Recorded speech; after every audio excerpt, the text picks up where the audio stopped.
G'day and welcome to Two Rabbis in a Podcast. I am Rabbi Mordechai Becher. And I am Yoshua Karsh. Who's also rabbi, by the way. So. And Mordechai is also just Mordechai sometimes. Also true. Okay. So, years ago, I got into a taxi in Israel. I'm in the front seat next to the taxi driver. And there's a guy on the side of the road who's like hailing him down. So he says, the taxi driver says to me, do you mind if if he's going to the same direction as you mind if I pick him up? I'll make some more money. I said, I don't mind. So it's a yeshiva guy, gets into the car. I hear from behind me crinkling, and look, he's taking a cigarette out of the box, and he's about to light up the cigarette. So I said to him, look, please do not smoke. And he said, why not? I said, because I don't want, smoking is dangerous. I do not want to inhale your smoke. And you're in my taxi. I mean, this is, I did you a favor and let the taxi driver pick you up. So he says, it's not dangerous. I said, there's been extensive scientific studies on smoking. It's one of the most studied activities I think there may be, right? And that's pretty conclusive evidence that it causes all types of terrible diseases like cancer, etc. He says, science. These are the same people that say that we came from apes. I said, actually, no scientist says we came from apes. What many scientists say is that apes and humans came from common ancestors. And he says, well, what's the difference? I said, so you don't trust science? He said, no. I said, do you take antibiotics when you are sick? Do you take an aspirin when you have a headache? Do you get vaccinated? Who knows, maybe he doesn't. But he said, yeah. I said, so when it's convenient, you accept science. When it's not, you don't. And I find this to be not an uncommon, again, I have no statistical evidence for this whatsoever. This is purely anecdotal. But I have found this to be not uncommon amongst religious Jews that I've met. Me too. Who just reject science out of hand. I agree. They see it as a threat, in opposition to Torah, in one big bundle, yes. All of science. And there's a tendency, and we would, that I think to latch on to alternative therapies and many pseudo-scientific, non-scientific therapies and healing and so on and so forth, because they're not trained they don't have scientific method, that they can't tell you the difference between antibiotics and Reiki or something like that. I'm sure some Reiki therapist is going to watch this. I pronounce it Reiki. Oh, Reiki? You're probably right. Reiki. I thought it was Reiki, but I don't know. Reiki. Okay. Could be in Australia. I don't know. It's a Japanese word, so my That's pronunciation. Perfect. I actually don't know Japanese at all, so I don't know why I think I know. I just know a few words. Yes. Hajime! That means begin. That's what the guy says when you start a karate kumite, a fight. Okay. Anyway, that's how I start Shachris and our minion at YU. Hajime! Okay. So anyway, guys do like that. But I digress. And there is a tendency towards that.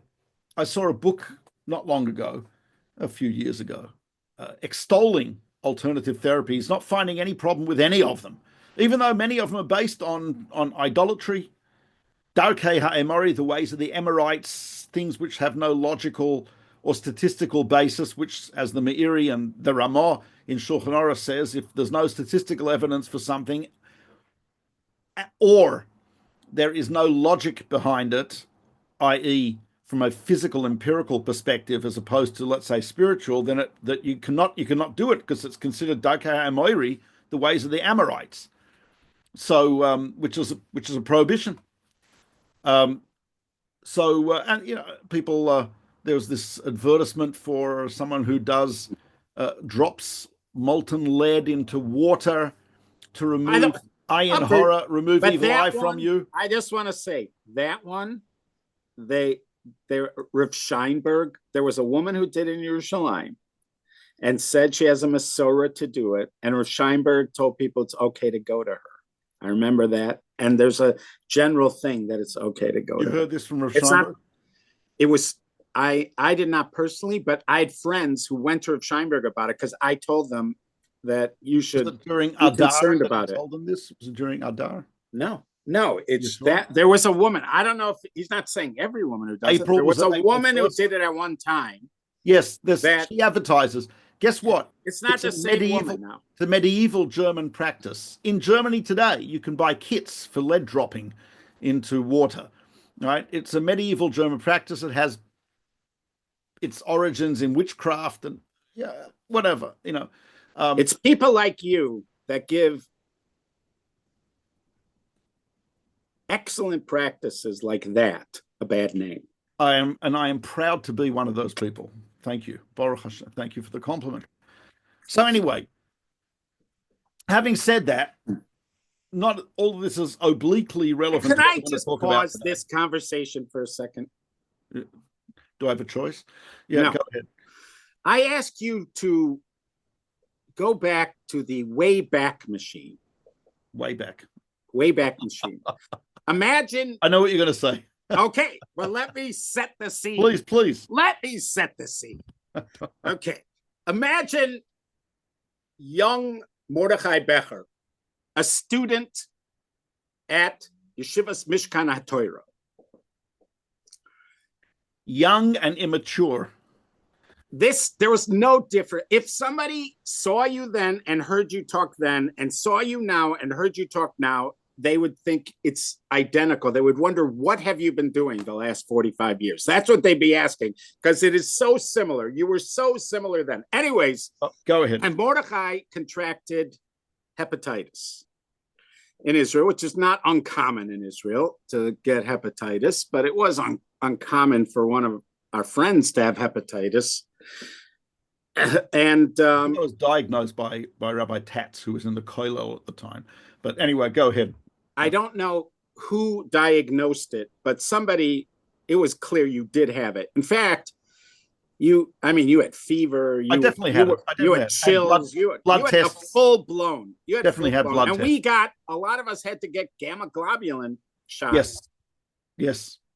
Which don't go into the details of that. I'm not going to go into the details, but that's a funny story. Anyways, the point is that somebody mentioned that there's something you could do that is not considered part of normal medical practice, but there's something you can do that has a reputation for alleviating the symptoms of hepatitis. Correct.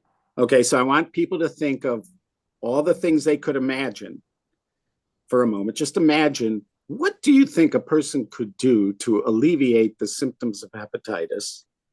Just pause for a minute. Okay, now I think many of you probably thought pigeons. Yes, pigeons. Pigeons is the way to do it. First thing that comes to mind. You bring pigeons. Yes. And you place them on the belly of the person. On the navel. On the navel of the person who has hepatitis.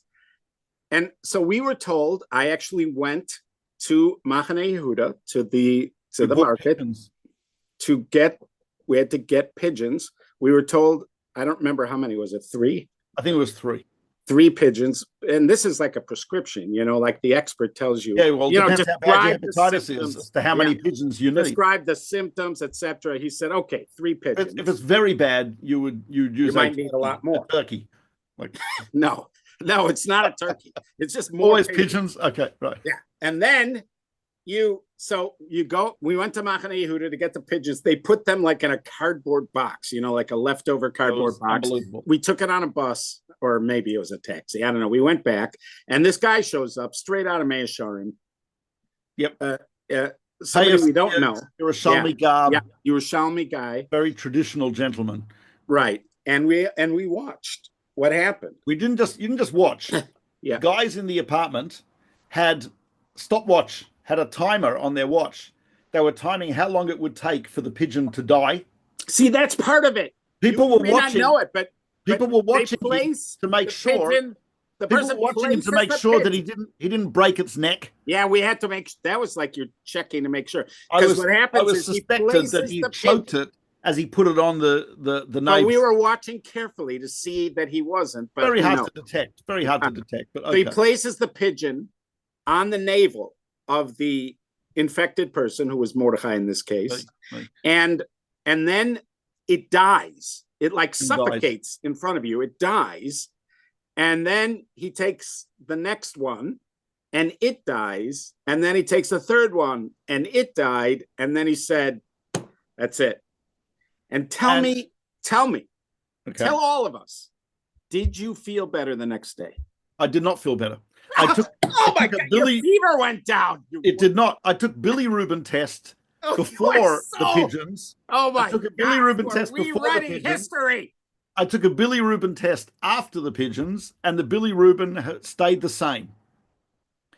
I probably felt better. I probably felt better because you did. It was the most social. It was the most social contact I had had for weeks. Everyone was in the room. You felt better. Your fever went down. No, it did not. I will speak to that. We have witnesses. I will find the witnesses. I believe Rabbi Nissel was there. Yes, I was there, and I'm sure we can find several other. I don't think it had any impact. Either way, es chata'ai ani maski hayom, my sins. I didn't mention them, but my supposed friend mentioned my sins. I only want people. I'm full disclosure, transparency. We're having a discussion here. Right. I once gave a talk at a hospital about medical ethics, and I had to sign a full disclosure regarding my holdings in drug companies and medical companies, which was 0. So that was not so hard to. Okay. Yeah. So this is like... I guess that's the same. I don't own it for the full. I own no pigeons. And since then, I have not done any alternative therapies whatsoever. But would you say that therapy fits your description of what now knowing more? I would think it would be prohibited personally because of the Darkei Amori thing. Yeah. In other words, we don't know the source of it. It doesn't make any sense. It's not based on any kind of science. One more point. Has there been a statistical study of it, double-blind study? If there is statistical, here, this is based on the Meiri, and the Ramot pretty much says this, which is, even if I don't understand it, but there's statistical evidence that it works, that's also okay. Because the truth is, there are drugs that are used, and you look in the physician's desk reference, right? And you'll see that there are drugs that we're not sure of the mechanism, but we have solid statistical evidence that they actually work. So if it's, or it could be, I have no statistical evidence, but there's strong, logical, non-mystical reasons to suggest that it works. So either one of those would be sufficient. So it may be in the case of the pigeons that there is statistical evidence. We have to that they can't. In other words, that I don't know. They've heard it. I'd have to know that. So you'd have to know that. Yes. Right. Yeah. You'd Would I want do it? Because otherwise you'd be suspicious. Correct. Okay. Okay. So as people may have guessed by this time, our subject today is going to be a little bit about Torah and Chokhmah, meaning Torah, the study of the Holy Torah, and science, Chokhmah, wisdom. What is the relationship? Not just science, but the whole thing of wisdom in general. Yeah. General wisdom versus Torah. Yeah. Or not versus, but general wisdom and Torah. And Torah. So, first of all, Maimonides tells us that it says this in the Laws of Repentance, chapter 10. He says when a person comes to know God, they'll immediately experience a tremendous love and fear and awe of God. And the way to do this, the human being can come to love the Creator through the knowledge of his creations. Meaning, knowing the world and how it works can bring a person to a greater knowledge and awe of God. As we see, if you look into this world, if you believe the world is random, arbitrary, then the existence of laws, algorithms, mathematical patterns, precision is surprising, right? The great letter from Albert Einstein to Maurice Solovine, a friend of his, I guess.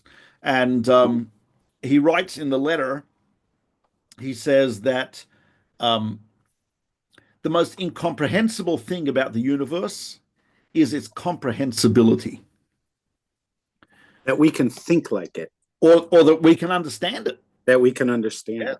But he says, because a priori, why would you expect it to be so?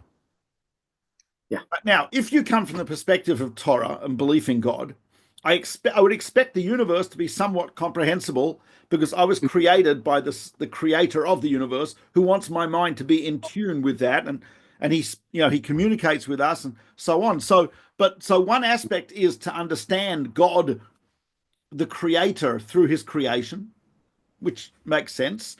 And we have various verses that tell us, Marabu ma'asecha Hashem, how manifold are your creations, God.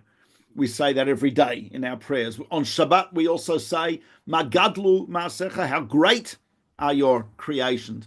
Although Rav Hutner says the difference between Rabu and Gadlu is Rabu is many. During the week, we're impressed by just how the variety of creation. And on Shabbat, Gadol doesn't mean many, it means one thing which is large. We're impressed by the unity and how things work together. Nice. Very beautiful idea. Yeah. I was just teaching, I'm teaching a course in Siddur at YU. So we're about halfway through the semester. So we're up to the first of the brachas in the morning. Asher, we're not going very fast. I'm sorry, but they're yeah. Okay. So the first bracha, the first blessing we say there's a list of blessings, morning blessings. So one of them is the strangest bracha. Blessed are God, King of the universe, Asher nosan lasech vivina, who has given the rooster wisdom, lavchim ben yom ve'layla, to distinguish between day and night. If I am woken at 3:30 a.m. by a rooster, the only bracha I would like to make is Asher kitshanu b'mitzvosav v'tzivonu al hashchita, the blessing over slaughter of an animal with the kosher method. Right? Seriously. So you're taking a bracha on so it's a very strange blessing, right? It's true some translate sechvi as the intellect, but the simple translation is rooster, and many Mefarshim translate it that way. And Rav Kook, in his commentary on the Siddur, says something beautiful. He says, we believe that all of nature, the entire existence, is here ultimately for the human being to fulfill their task. Be good people, have a relationship with God, and so on. What's the first manifestation of the interconnectivity of the human with the rest of nature? When you're woken up by the rooster. It's like the tip of the iceberg of that incredible, vast web that connects us to the rest of creation. I'm woken by a rooster, by another species is waking me up at dawn when I should be getting up and praying and so on and so forth. Nice. Isn't that beautiful? Beautiful. Fantastic. Rav Kook has an amazing. That's one of his most accessible commentaries, by the way. I am learning it with somebody. It's mainly based because of you. Mainly. Because, thank you. But I have. We've been, the other ones are way more the language, the poetry. This one is just more. I don't know. I find it more. Even the essays in the beginning. Yes, understand. They're very, and they're very inspirational. Right.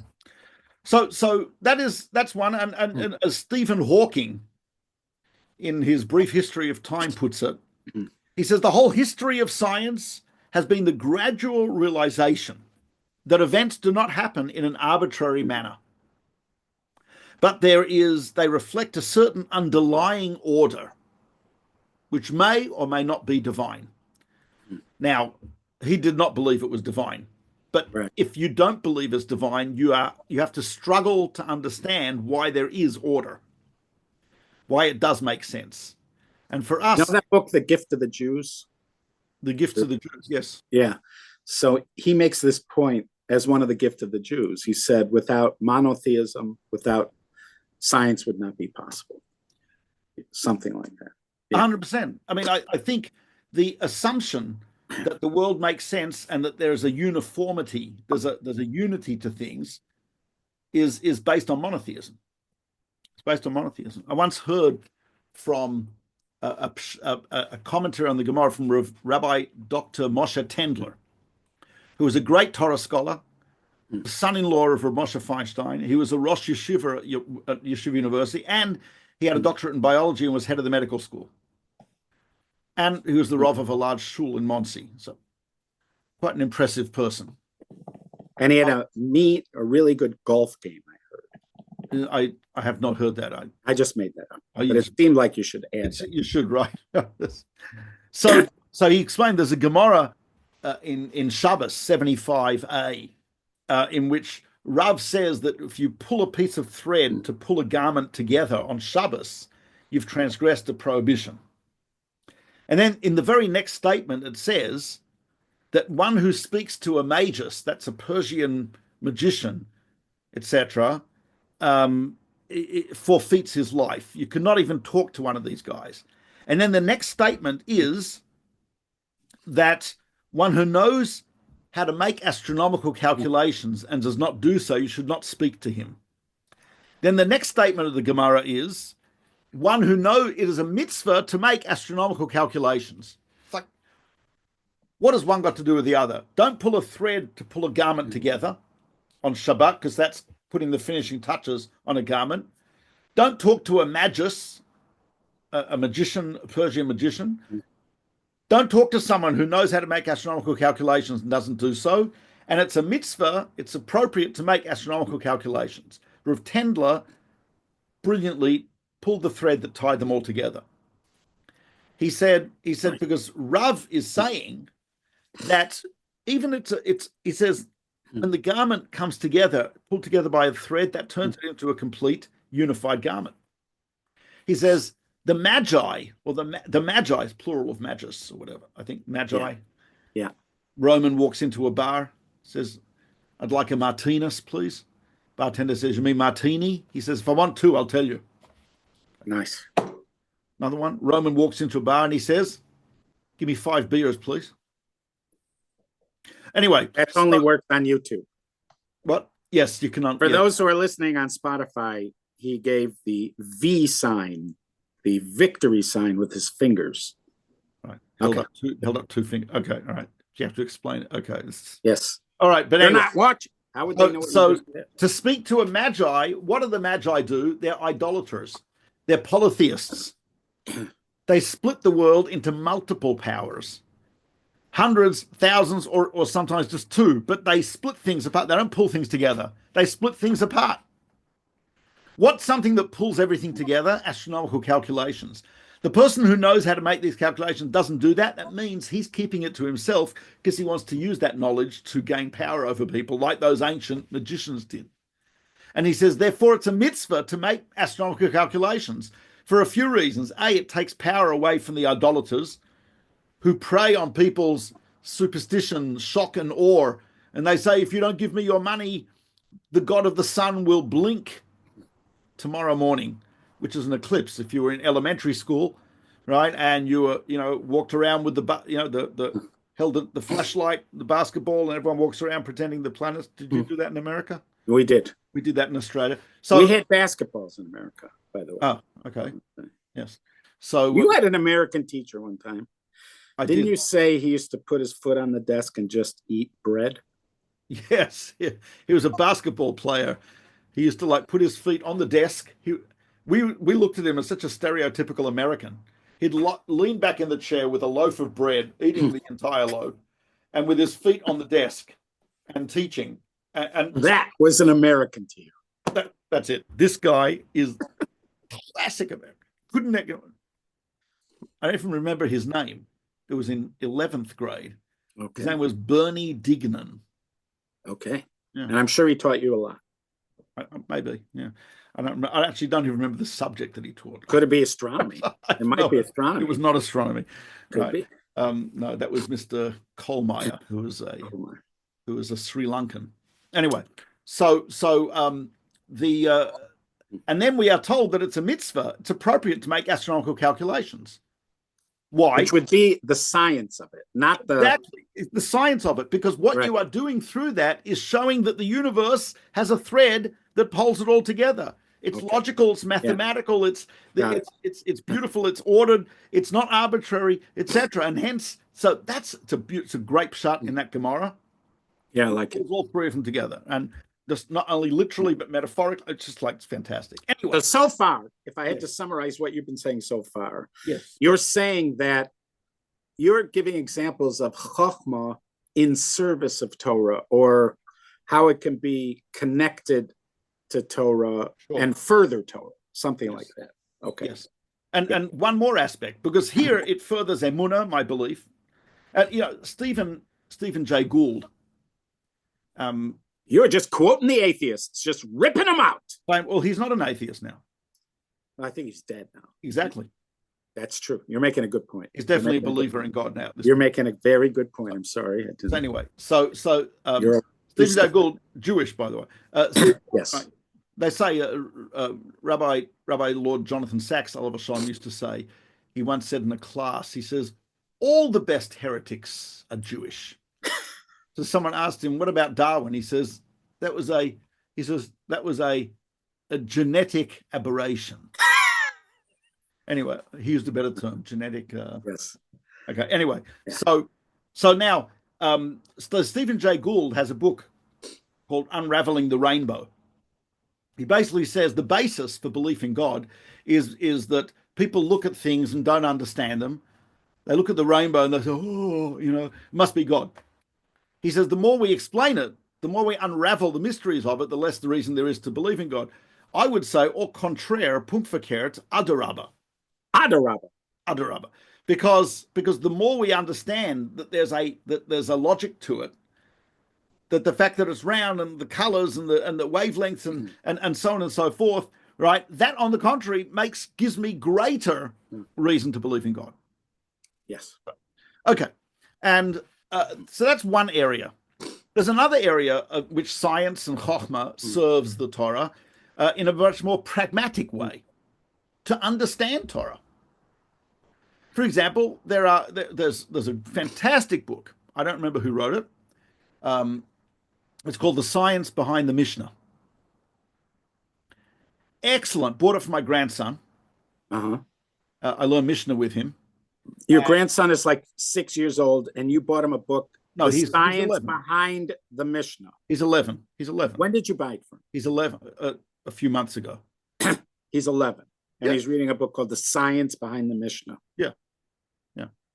Do you ever throw a ball with him, like a baseball or anything like that?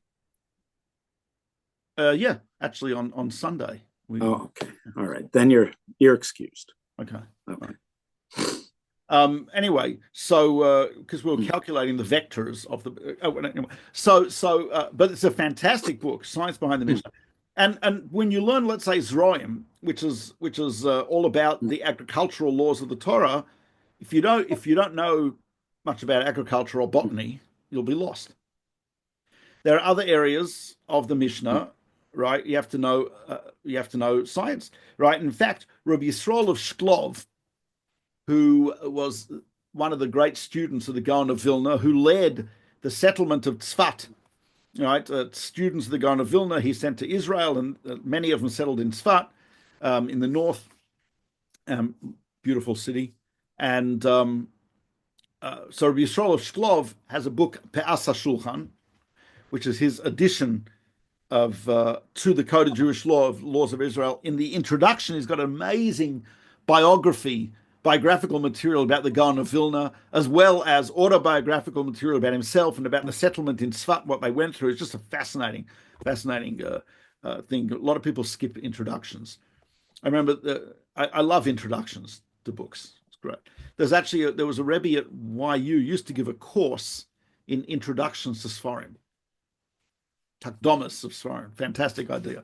Anyway, so Rabbi Yisrael of Shklov says, quoting the Gaon of Vilna, he says, all branches of wisdom are necessary for our holy Torah and included in it. He himself was knowledgeable in algebra, geometry, physics, music, anatomy, biology, and philosophy. So the Gaon of Vilna, and the Gaon of Vilna felt that you can't really understand Torah unless you have a good understanding of many of these sciences. In fact, I think part of that quote was also that there are certain things it's not possible to understand, Correct. he said, Yes. without some of these. Right. I remember back in Itri, 1979 or whatever. I don't remember the Masech. I think it was Masech Shabbos. We definitely learned Shabbos. We don't learn Shabbos Yeah, there. that was our And second. There was a student from Manchester. I forget his name. I wouldn't mention his name now. But there was a guy from Manchester who was not in our chevra so much. He was way too orthodox. So he had no secular education. Anyway, he came over to me to ask me. He couldn't understand a Rashi, and Rashi wasn't such a complex Rashi. And we're going back and forth, and I'm trying to figure out what is the problem here. And I realized the problem was that Rashi was speaking of a fraction. And he didn't know what a fraction. It was not something that he was familiar with.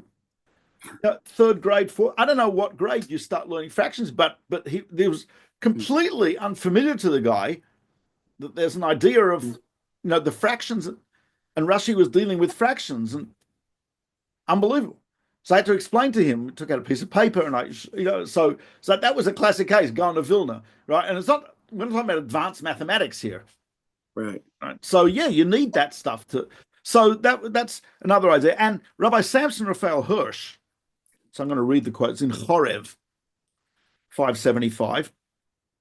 Look therefore with favor and interest on every branch of learning which teaches you about nature and mankind, and helps you to understand men in their struggle with nature and with one another.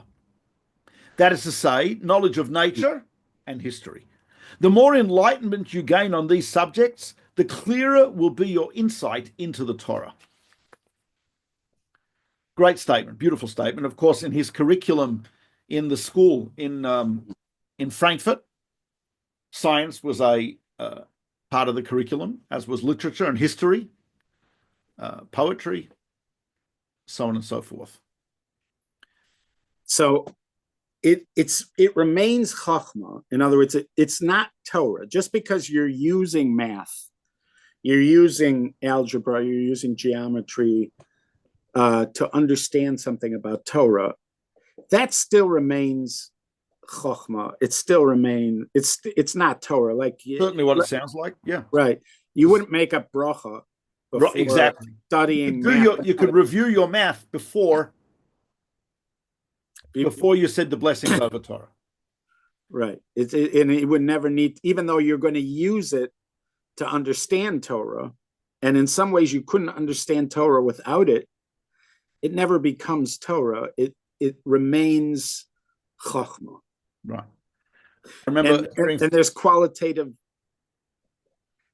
there might be certain qualitative differences, other ramifications to whether or not. Absolutely. Yeah.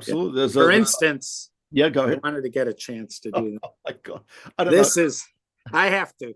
This book it's called Reclaiming Sanity, a proven strategy to transition back from machine to man. This book is it doesn't say who wrote this book.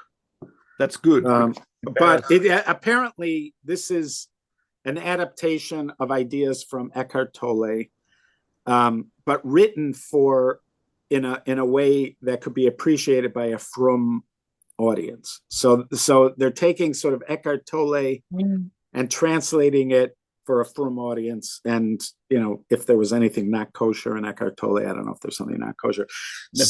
But this book has a hechsher on it. I don't know if you can see this. This is only for people on YouTube. It's an actual toilet with a green check on it. And on the inside, it explains 100% permissible to read in the bathroom. This immediately became my favorite hechsher. You will not see this on the CRC list of approved hechsherim. Thank God. I am personally going to lobby for its inclusion because it has become my favorite.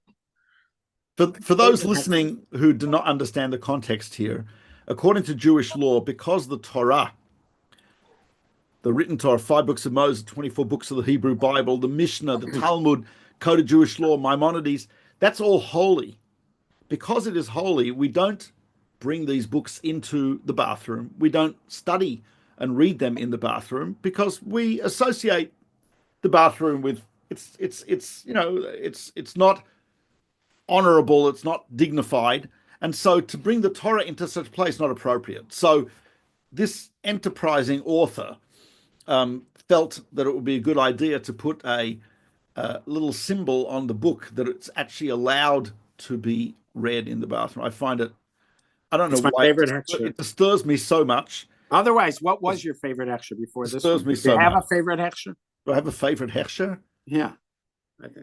Favorite hechsher? See, you can't even think of one. Somebody asked me, what's your favorite hechsher? I can tell them. Yeah, I don't have a favorite hechsher. I'm There sorry. you go. Okay. In any case, those would be some important differences between what's called Chochmah and a close family, someone in the family of Reb Shlomo Fisher, Oliver Sholem, the Gaon, Reb Shlomo Who? Fisher, who was Who one of the knew? greatest, Who knew great. all Chochmah? He was, well, I was told by a trusted family member, I was actually in the house, Yeah. and he had sine, cos, and tan charts, which he had memorized. So for those, I don't know if anyone remembers those, because now you have calculators that do it.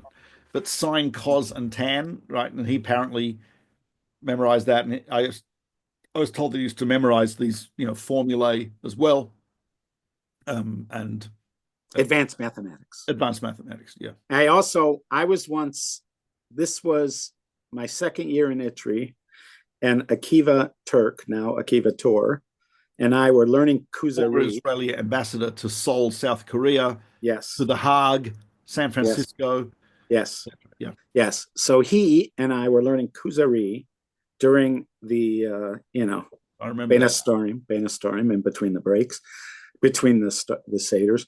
And so, and one day this guy came in from the Gush. He was sent, he knew Akiva. He knew Akiva. That's why he came by us. And he told us he's here to learn with Reb Shlomo Fisher. He's going to learn more Nevuchim with Reb Shlomo Fisher because he's planning on going to Columbia. He's planning on studying philosophy. And his Rebbeim at the Gush were concerned that if he doesn't have a foundation, that's not going to be great for him to study philosophy at Columbia. Very so true. they arranged for him to learn with Reb Shlomo Fisher. Wow. So the guy goes in and he comes out like a couple hours later and he tells Akiva, after Akiva goes, how was it? And he tells Akiva, all he did, I didn't stop writing the whole time in my notebook. All he did and it was like 2 hours, is talk about Aristotle. He didn't mention the name Rambam once. He just talked about Aristotle. Because according to Reb Shlomo Fisher, you're not going to understand Mar Nevuchim if you don't understand Aristotle. So he had to teach him Aristotle. Yes, and I remember he used to give, when he gave shiurim, he'd say words, he'd use a vocabulary which involved words in English, and the Israelis would not understand. I remember once he spoke about emunah immanentali ve'emunah transcendentali. And one of the Israelis says, what? I said, immanent and transcendental.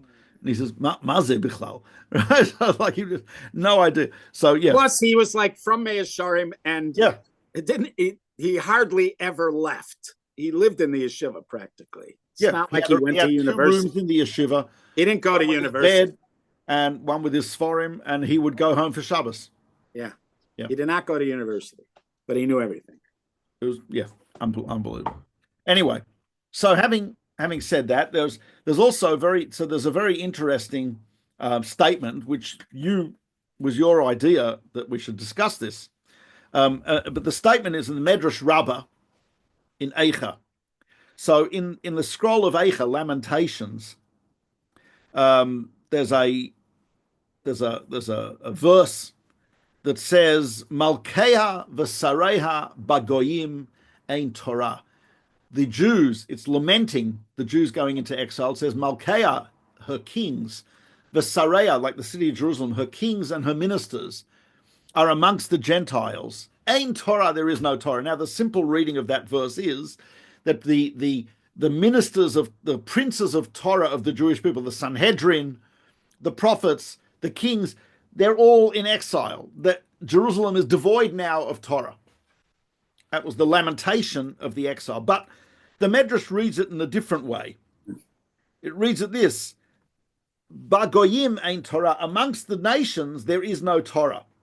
And it says, Im Yomar Lacha Adam Yesh Chochma Bagoyim. If a person tells you that the Gentiles have wisdom, Ta'amin, believe him. As it, right? And if a person tells you Yesh Torah Bagoyim, that there is Torah amongst the nations, Al Ta'amin, don't believe him. Dichtiv, because it says Malkeya Basara Bagoyim Ein Torah. Fascinating.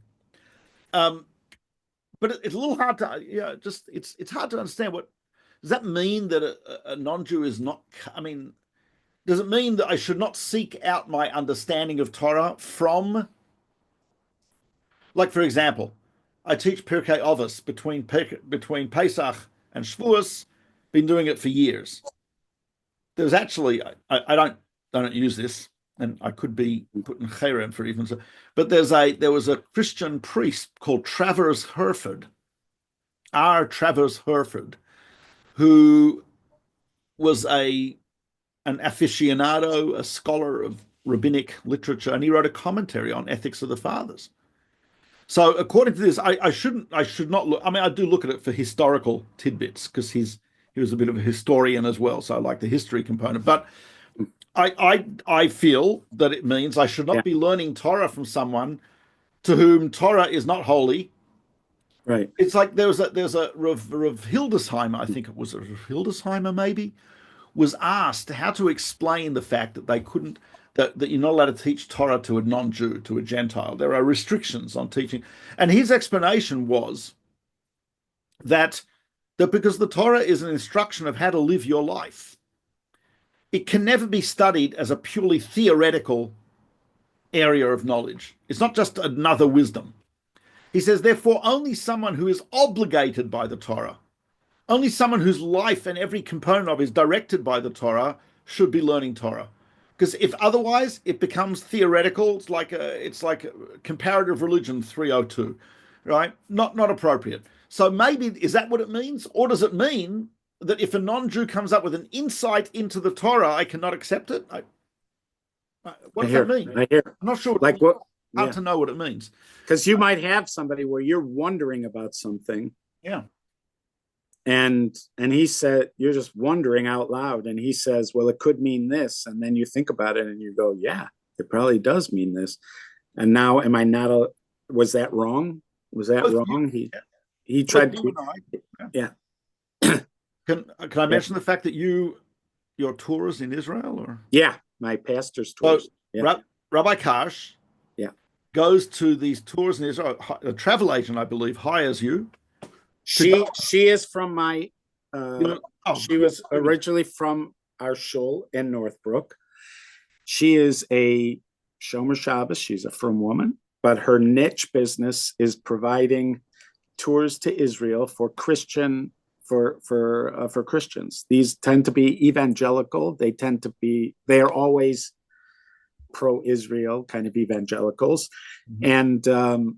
And so one year after I gave a drasha, she came up to me and she goes, "What are you doing in February?" And I already knew she does tours. I wasn't, and so I said, "Whatever you're doing, whatever you want me to do." So she said, "Would you go on one of these tours?" And to answer questions of pastors. That's all it is. What is that? What is that over there? And you say that is a Hasidim. No, but it's also my first time. I sat down with a husband and wife from Orlando, pastors, who learn Chumash with Rav Shimshon Raphael Hirsch. Okay. So here you are. So you know pastors from your tours. Yes. I have a friend that I've been in communication with. Here we go. This is steerage and first class. What first class? Because when I was on the pastor's tour, I told you, like, the first year I was on a pastor's tour, and you were like a guest of Christians United for Israel at their convention. Okay, but that's because my mechutan the father of my daughter-in-law insisted on me going. It was not. But anyway, so I have a friend who's a pastor. I actually I got go in on these contact with him. small little tours with them. You're like a guest of honor at the Did Christians you not United stay at Church. the King David Hotel last time you were there? I did, but that was momentum. So That wasn't you the call that best. steerage? Where would you normally stay? If that's That, steerage, it's only because the where other do you stay? Prime Minister's residence, the It's president, only because the other hotel penthouse, was under construction. right? You are wined and dined, right? I did. All you have That to time I do did. is answer the occasional question, and you go. I So did. don't tell me steerage. I have no sympathy. In any case, I have this friend, Yeah. the pastor in Australia, in Tasmania. We've never met, but we've corresponded since Ask the Rabbi first started. Wow. We started That's like 30 years ago, 30 something years ago. 30 years ago. So I've been corresponding with him since then. Now, a wonderful guy, wonderful guy. In fact, after October 7th, in his church, they would say the prayer for the IDF, translation of the blessing for Tzahal, for the IDF, after Sunday morning services. Awesome. And he said he showed a video of the chief cantor of the IDF singing it. So they should know what it really sounds like. Nice. So beautiful. But anyway, so if any of your colleagues, right, who you feast with in the luxury break bread hotel, break bread with, right, or my friend in Tasmania, they come up with an insight into the Torah. Yeah. I don't know what it means. I have to think about this. Yeah. It just struck me as I was reading it. I hear. But the other thing is, but what I can believe is, Chochmah. Right. They have wisdom, science. In fact, if you see a great scientist, a brilliant Gentile chacham, doesn't have to be a scientist. Right. Maybe an artist, a composer, if I would see Beethoven, I don't know. Right. Yeah. There's a blessing which says, Asher natan mechochmato lebasar dam, blessed are you, our God, King of the universe, who gave of his wisdom to flesh and blood. Yeah. The Maharal points out, and we say a different blessing for a Torah scholar.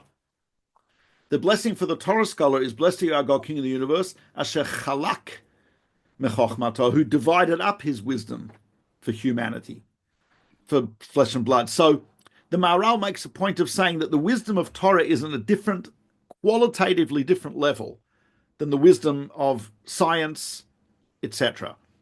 The wisdom of science granted to the human being. The wisdom of Torah is a portion too. And the difference there, the Maharal discusses this in Nesivos Olam, that he says that there's a holiness to the Torah wisdom. He says you should definitely study the wisdom of the world. Definitely. And he quotes the Rambam, Maimonides in this. He says that Yesh lilmod chochmei ha'umah, you should learn the wisdom of the nations of the world. Why should you not learn a wisdom which has its ultimate source in God? He says, because is it not true that God gave that to humanity? He says that which the Gemara, there's quite a few statements in the Gemara which object to what's called Chochma Yevanis, Greek wisdom. The Maharal says the Greek wisdom the Gemara is talking about is wisdom that has no practical applications. It's like rhetoric. It is their wisdom of how to speak, how to express yourself. Maybe the Greek plays, which were really propaganda to a great degree, the Greek dramas and so on. Maybe that's what it's referring to. But to study the wisdom of mathematics, astronomy, and so on, the Maharal is very much in favor of that.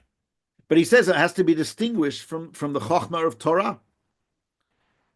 Kol davar, and just to quote one idea, Kol davar shu lamod al mahut ha'olam, anything that is going to help you understand the reality of the world, yesh la'adam lilmod, the person should study. Umuchuyav hu bazeh, and he's obligated to do so. Ki hakol ma'aseh Hashem, because it's all the works of God. Shouldn't this be plastered over the walls in Israel, where there are schools that refuse to teach any of this, or in New York, where there are yeshivas that refuse to teach this? The Maharal saying you're obligated. V'yesh la'amod alayim lahakir al yedei zevor, you should study these to understand God, and as we said before, to be able to help you understand Torah. He says one should look into these words into their words, and if it's appropriate, you should understand it, and because it's truth. So it sounds from the Maharal that he's not just saying you should study it because pragmatically you're going to need it to understand Torah. He seems to be saying you should study it for its own sake. In other words, to understand the world. Understand the world. Even if you never are That going to brings you, like use the Rambam this, says, yeah, even if you're never going to use this, just studying the nature of the world itself. I can't imagine that at some point it's not going to help you understand Torah, right. but in theory you should be able to do it. Do that. I wanted to add just to your list of, because a lot of what we've been talking about is like science and mathematics. But I wanted to add, just because these have become important in the last few decades, what we'll call wellness wisdom of wellness. So there's like, for instance, the 12 steps, and there's a whole body of wisdom and literature that has grown around 12-step programs. I remember Miriam Adahan had published some books on a particular therapy that was useful for people that are working through issues, which she modified, but it was based on an existing therapy that was developed somewhere else. I know Rabbi Twersky has in Milwaukee, Rabbi and Rebbetzin Twersky in Milwaukee, may they live long and in good health. They developed something called Twersky Wellness, which is also a kind of therapeutic model, but it was not originated by them. They studied it. It's based on the work of a man named Sidney Banks, who is a sort of blue collar guy from an island off of Vancouver. And then it was developed by these people, George and Linda Pransky, on the West Coast. My wife and I spent a week out there to study what they were doing. The Twerskys went out there and they developed into this thing called Twersky Wellness. So you have these, we'll call it wellness wisdom. You have all these models that, and this book, this person wrote this book. Has this book, Reclaiming Sanity. Why is he providing it to the frum community? Because there are wellness issues like dealing with depression and other kinds of things that we're struggling with. And there are models out there that have been developed in the Gentile world. And the Chokhmah, and this particular book, he felt so important to him. In fact, you don't even have to pay for the book. They have a download, a free printable PDF of it. They feel it's a mission to get this information out because it's wellness wisdom. Mm-hmm. So I remember I once asked Moshe Shapiro, of blessed memory, because Rabbi Twersky, Rabbi Avram Yoshua Twersky, in one of his 60 books, he wrote a book where he showed how each one of the 12 steps, the basic principle of each one of the 12 steps, can be found in Torah.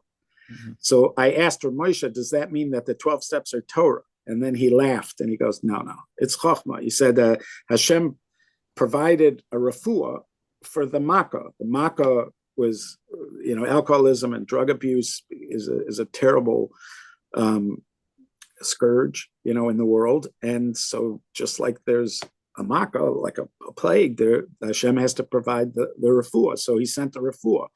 The refuah came through a Christian priest who developed the 12 steps. It's still chokhmah, even though, but again, it's confusing when somebody can show you that there's elements of that chokhmah that are reflected in Torah. Maybe everything's reflected in Torah. Maybe that's part of the point. Right. But when you're doing the 12-step program, you're not doing Torah. You're doing chokhmah. But the thing is, I think a lot of people, what makes people concerned is that here you have something that becomes so important in their lives. Like 12 steps for some people is so important in their lives, and certain other kinds of wisdom are so important in their lives, from this wellness wisdom, that it feels wrong that they're relying on the chokhmah of goyim instead of Torah. They feel like it's somehow they're somehow disrespecting Torah if they. Why is it? Well, yeah, I mean, I understand they feel that way, but why is it different? I'm not using the Torah when I take an antibiotic. I'm not using the Torah when I use physical therapy, right? If someone can show me that, look, isn't that fascinating? This statement of the sages seems to indicate X, Y, and Z, that this medical thing is, that's fantastic, fascinating. And when I learn that statement of the sages, this might be a good insight into it. But the fact that this is now saving my life or making me healthy, and it's not from, so what? It's part, that's what the Maharal, I think, is saying. It's also a gift of Hashem. It's the it gift may not of be God. Torah, but it's a gift of Hashem. Hashem put this in the world. That's the blessing. Hashem Nasan Chochmoso. He gave his word. That's the Maharal's exact words. The fact I should not feel guilty about it. If it's and you shouldn't feel like it's not related to God. Just because it's not Torah, it's still related to a Kadosh Baruch Hu. Just like nature. Just like the nature of the world. That's the Rambam. It's still part of your relationship with the Kadosh Baruch Hu. It just doesn't have to be Torah. Correct. Yeah. Okay, so I think we've come to a bit of a conclusion here. I don't know what the conclusion is, but we've come to some. And with one or two unanswered questions, but that's okay. Yeah. We did not guarantee that we'd answer all questions. That you have to join the members club and pay the $250 a year right. Then we'll answer all your questions. Definitively, absolutely. If you could find us, we'll probably be in Fiji, but okay. Okay. All right. Good to see you. And good to see you. Please, guys, folks out there, if you enjoy this, like, share, spread the word. Spread the word, and tell people that if they really want wisdom, learn Torah. But if they're not into learning Torah so much, watch our podcast. Just equivalent. Wait, there's Torah in our podcast. You're right. There is Torah. It doesn't say if somebody tells you there's Torah in two rabbis on a podcast, they're wrong. They're lying. Okay. It does not say that because there is Torah in this podcast. Okay. So in the apology reel, we'll have to ask apology from ourselves. I have to ask an apology. Okay. All right. All right. Be well. You too. All right.